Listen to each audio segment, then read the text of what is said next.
Assalamualaikum warahmatullahi wabarakatuh. Hai teman-teman, kenalin aku Aulia Winanda. Aku dari Universitas Muhammadiyah Sumatera Utara, Fakultas Ekonomi dan Bisnis, Prodi Akuntansi, semester 5, kelas A, akuntansi pagi. Nah, oke teman-teman, di sini aku bakal bahas mengenai apa itu SPM ataupun sistem pengendalian manajemen. Nah, oke. Sistem pengendalian manajemen ataupun SPM merupakan serangkaian alat ataupun prosedur ataupun proses yang dimana dilakukan oleh manajemen di dalam perusahaan ataupun organisasi. Nah, untuk apa sih dilakukan adanya SPM? Nah, SPM itu gunanya di dalam perusahaan adalah untuk mengawasi seluruh kegiatan yang ada di dalam perusahaan atau yang terjadi di dalam perusahaan ataupun organisasi tersebut. Nah, untuk apa?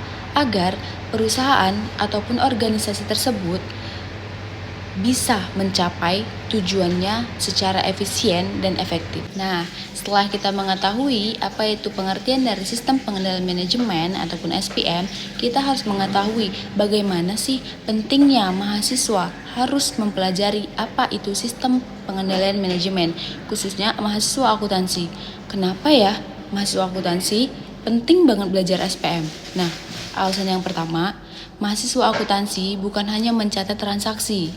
Oke, mahasiswa akuntansi bukan hanya mencatat transaksi, karena mahasiswa akuntansi adalah bagian dari integral ataupun inti di dalam sistem pengendalian manajemen tersebut.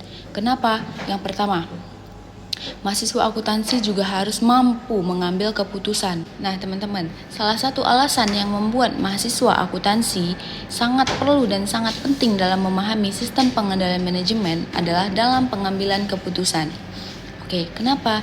Dengan adanya SPM, mahasiswa akuntansi sangat dibantu untuk tidak hanya mencatat transaksi, tetapi dibantu untuk memahami bagaimana informasi akuntansi digunakan oleh manajemen untuk mengambil keputusan yang lebih baik.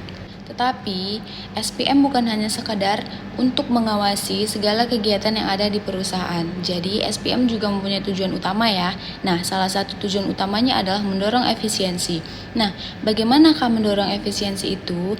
Jadi, SPM ini dia tuh mengawasi segala sumber daya organisasi seperti modal, waktu, itu digunakan dengan cara yang paling produktif. Nah, yang kedua, SPM juga melindungi aset organisasi. Seperti apa? SPM juga mengawasi adanya kehilangan, adanya pencurian, adanya penyalahgunaan aset perusahaan.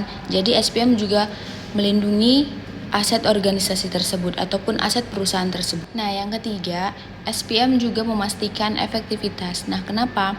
Jadi SPM juga memastikan bahwa seluruh kegiatan itu mencapai hasil yang diinginkan dan mencapai tujuan yang sudah ditetapkan.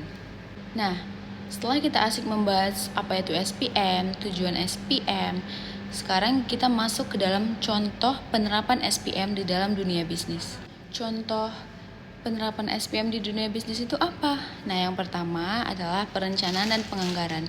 Jadi, SPM ini juga menetapkan perencanaan dan anggaran.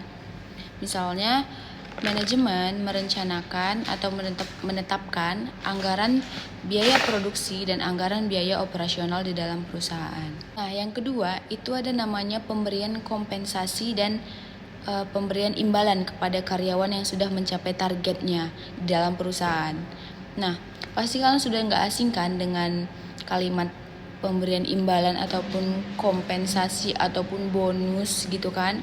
Jadi mereka diberikan itu agar apa? Agar semangat mereka bertumbuh untuk mencapai target yang lebih tinggi lagi, seperti itu.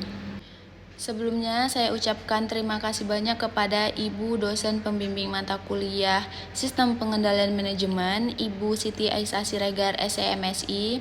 Terima kasih banyak kepada Ibu karena sudah memberikan tugas untuk saya dan juga untuk teman-teman semuanya. Karena dengan tugas ini saya dan teman-teman semuanya bisa belajar untuk melatih lagi public speaking, melatih pikiran dan juga melatih konsentrasi kami. Kepada Ibu saya ucapkan terima kasih banyak. Sebelum itu, pesan dari aku buat kalian semangat semua, siapapun yang nonton video ini, siapapun yang ngelihat video ini, mau kakak, adik ataupun semuanya, tetap semangat, tetap berjuang, tetap berpikir positif dari aku. Dan untuk semuanya, khususnya di semester 5, semangat untuk capai tujuan. Ini bukanlah akhir untuk kita, tapi ini adalah awal untuk kita ke depannya. Oke? Bye-bye. Oke teman-teman, sampai di sini video aku. Terima kasih banyak untuk kalian yang udah tonton dari awal sampai akhir, yang udah setia nemenin video aku sampai akhir. Maaf jika ada salah kata, ada salah materi, penyampaian materi. Boleh kalian kritik, boleh kalian kasih saran ke aku seneng banget. Sebelum aku tutup, aku bakal kasih pantun dulu. Makin kesana, makin kesini, berlari-lari bersama kekasih. Cukup sampai di sini, sekian dan terima kasih. Dadah.